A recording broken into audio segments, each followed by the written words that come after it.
Good evening. The heavy rain and strong winds are back for parts of the country and they look set to continue well into next week. Heavy rain and wind warnings are in place. I'll have the weather warnings, the forecast and a look ahead in tonight's bulletin. Right now, it's 6 o'clock.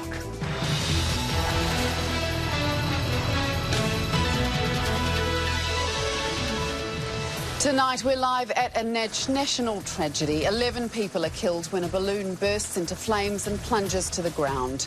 Shock and grief in the tight-knit town of Carterton as it's revealed the dead passengers were 5 couples. And investigators sift through the ashes to try to find out what caused this disaster. Kia ora, good evening. Tonight, the small town of Carterton in Wairarapa is in shock, trying to come to terms with what's been described as a national tragedy. At around 7:30 this morning, a hot air balloon carrying 11 people caught fire and plunged to the ground, killing everyone on board. Police confirm the dead are 5 couples from the wider Wellington region, plus the owner of the balloon company, who was the pilot on this morning's flight. One News reporter, Sarah Batley, was one of the first journalists on the scene. She begins our coverage in Carterton, looking at what happened. Sarah. Around 400 metres behind me is the scene of an accident which is described as horrific, a scene of absolute destruction.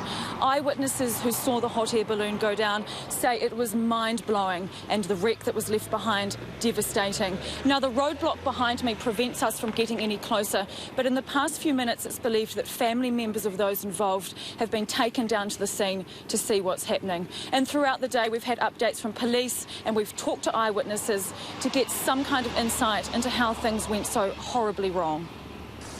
The aftermath of a hot air ballooning tragedy. 5 couples set off for a scenic flight over the Wairarapa, but shortly after taking off, eyewitnesses say things went horribly wrong. The whole basket was on fire. It was a ball of flames. It was, a couple of metres above the basket, all the way to the bottom of the basket, and it would have been horrible to be inside. All 11 people on board were killed. 11 people have died. This is a significant event, it is a tragedy, particularly at this time of the year, and it's tragedy for the members involved and their families. Nurses Jackie O'Connor and Annette Tempest also saw the tragedy unfold and raced to help. But there was nothing they could do, describing what they saw as similar to the remains of a bonfire.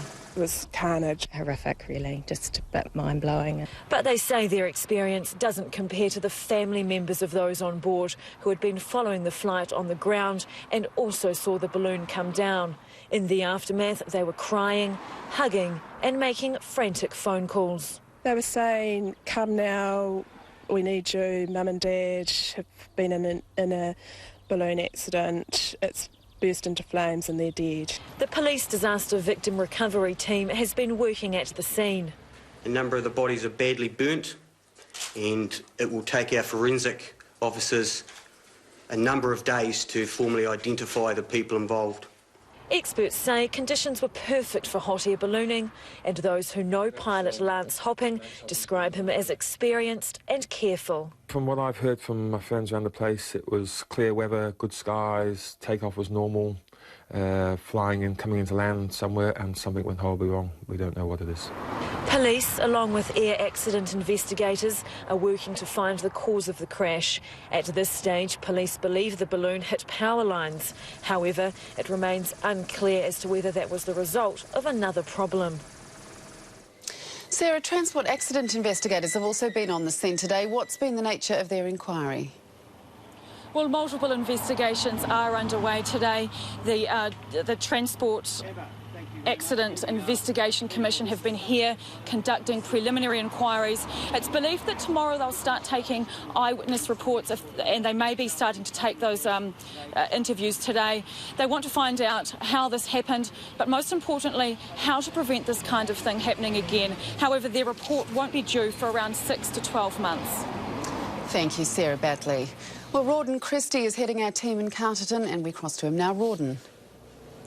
Ali, thank you very much. Yes, I'm on the main street of Carterton in what appears to be a perfectly normal Saturday evening in the holiday period. So how did the events of this tragic day unfold? Well, police told waiting media the details just a short time ago.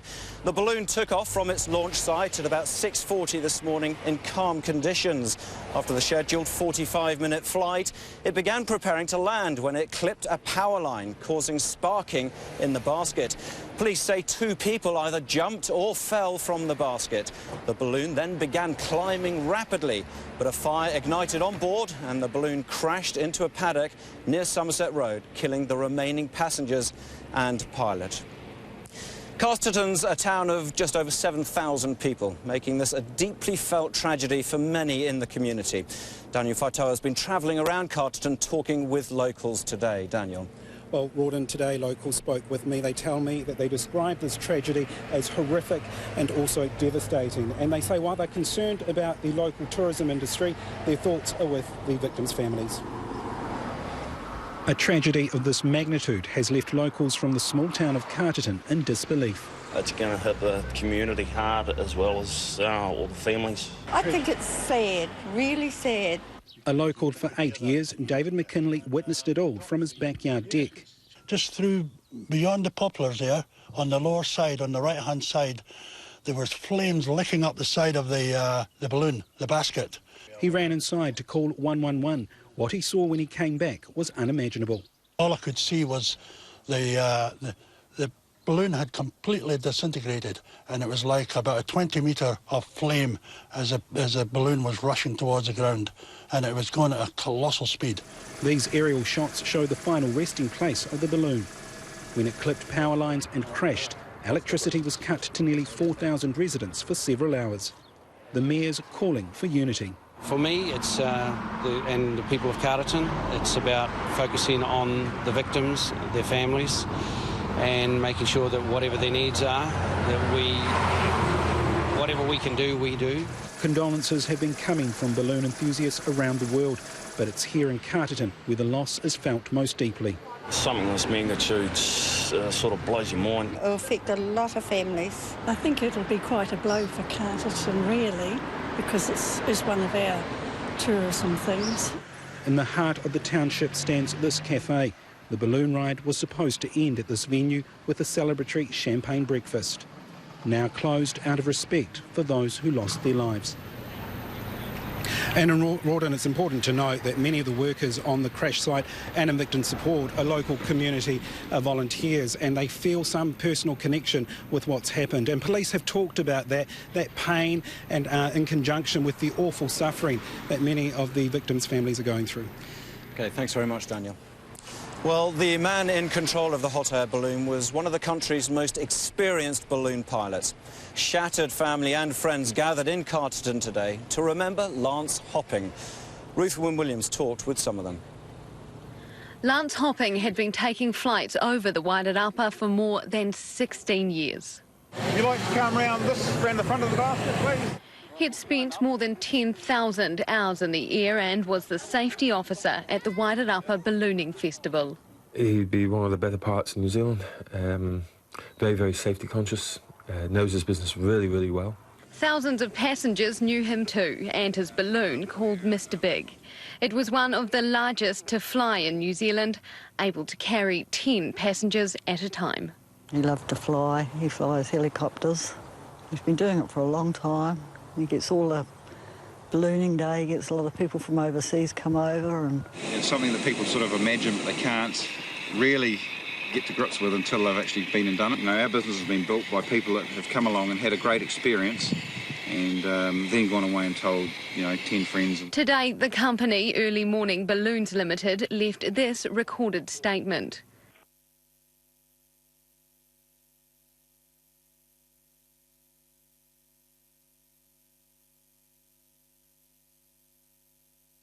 One News has met with members of Mr. Hopping's family. They've been gathered at this property behind me with friends for much of the day. While they have requested their privacy, they did tell One News that Lance Hopping was a top bloke. Lance was a lovely man, and he'd do anything for you, do anything for his mates and anybody else around Carterton.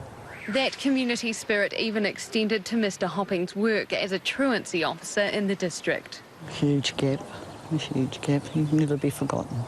When you get airborne, you get this sort of view all over the Wairarapa. It's just fantastic. Beautiful valley. The people of Carterton now left to remember the man who loved his community and loved to fly. Ruthwyn Williams, One News. Today's tragedy has thrust the sport of ballooning into the spotlight as questions are raised over safety. But industry experts are insisting it's still one of the safest airborne activities around. Joanna Hunkin explains. Peaceful, exhilarating and utterly serene. Those are the words most often used to describe hot air ballooning, a far cry from this morning's horror crash. Hot air ballooning is a safe form of flying, it really is. This is one out of the books. It's just something that's happened. It's a wake-up call maybe for everybody just to refresh what they're doing, go for the processes they use. But internationally, the amount of accidents in ballooning is very, very minimal compared to other forms of aviation. Today's accident is just the third fatal incident in more than 100 years of ballooning in New Zealand.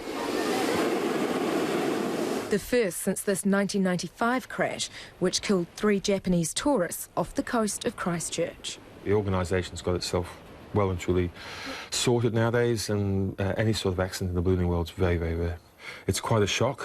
It's just something we have to learn from and go forward and just improve ourselves somehow. Hot air ballooning is regulated by the Civil Aviation Authority. All pilots and balloons must be licensed and are subject to the same rules as aeroplanes. The aircraft's the same as any other aircraft. It has first aid, firefighting equipment on board. It's the same as any civilian or commercial airplane. And like any other air accident, this one will be the subject of very close scrutiny. Whatever it is, we need to know as balloonists and put in place strategies that help stop it again. A sentiment shared by the whole ballooning community on this, their darkest day. Joanna Hunkin, One News. Today's crash is the 7th deadliest in New Zealand aviation history. While it didn't take place here, the 1979 Erebus disaster, in which 257 people were killed, is New Zealand's worst air accident. In July 1963, a passenger plane flying from Whenuapai Airport to Tauranga crashed into a rock face in the Kaimai Ranges, killing all 23 on board. In March 1949, 15 people were killed when a cargo plane heading to Paraparaumu crashed on the ridge behind Waikanai. 14 passengers were killed in August 1942 after a bomber crashed near Whenuapai Air Base. In 1944, 2 bombers with 14 on board went missing off the coast of New Zealand and were never seen again. And in October 1948, 13 people were killed when a plane crashed into Mount Ruapehu. Thank you, Ali. That's it for now from Carterton. I'll be back a little later in the hour to update any developments from this terrible accident. And we're going to talk with Mayor Ron Mark about how his district deals with the tragedy. Thanks, Rawdon Christie there in Carterton. Also coming up on One News, a man's charged with murder after most places. And while the north is underwater, this photo was taken at the 50th anniversary of the Glenorchy races by our very own Dunedin reporter Megan Martin, shooting back towards the Humboldt Mountains. Definitely the place to be today. That's it from me. Have a great night, and I'll see you again tomorrow. Thanks very much, Sam. We can now cross back to Rawdon Christie, who's standing by at the emergency base set up at the Carterton Fire Station. Rawdon. Thanks, Ali. Yes, I've just been chatting with the fire chief who told me that this is undoubtedly the worst and the hardest day of his career. Tomorrow the emergency base moves to the events centre just around the corner. But the latest we have here is that police confirm 2 bodies are being removed from the balloon crash site. That's just outside Carterton, about 3 minutes drive down here. That's where 11 people died in a fiery tragedy early this morning. What was to have been a New Year treat for 5 Wellington couples turned into deadly horror as the balloon they were flying in appeared to clip power lines and burst into flames. Some of their family could only watch helplessly on the ground. The pilot's believed to be a local man, Lance Hopping, who had 16 years flying experience. He also died. So 9 bodies remain at the scene, and we understand they're likely to stay there overnight under a police cordon. Meanwhile, forensic staff will continue the difficult job of identifying the bodies. Ali. Thanks, Rod and Christie in Carterton. And that is One News this Saturday from all the One News team. Good night.